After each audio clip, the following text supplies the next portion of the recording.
Sementara itu di Kabupaten Aceh Tamiang, saudara, intensitas hujan yang tinggi yang terjadi sejak Jumat hingga Sabtu sore menyebabkan Sungai Tamiang kembali meluap dan merendam sejumlah rumah milik warga di hulu Sungai Tamiang.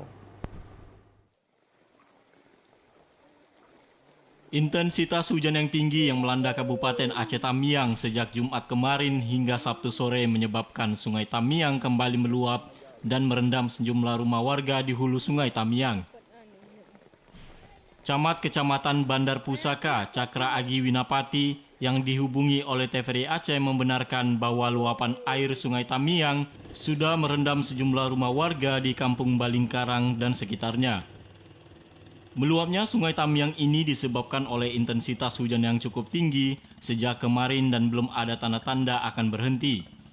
Sehingga warga yang berada di hulu Sungai Tamiang, khususnya di Kecamatan Bandar Pusaka, untuk tetap waspada mengingat saat ini debit air terus mengalami peningkatan dan diprediksi akan memasuki pemukiman warga di beberapa kampung yang berada tidak jauh dari bibir Sungai Tamiang.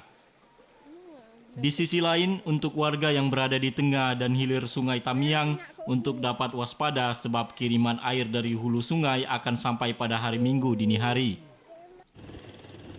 Kepala BPBD Aceh Tamiang, Iman Suheri, yang dihubungi oleh TVRI Aceh mengimbau agar masyarakat di Kabupaten Aceh Tamiang, khususnya yang berada di hulu Sungai Tamiang, untuk tetap siaga 1 mengingat intensitas hujan masih terjadi hingga Sabtu sore.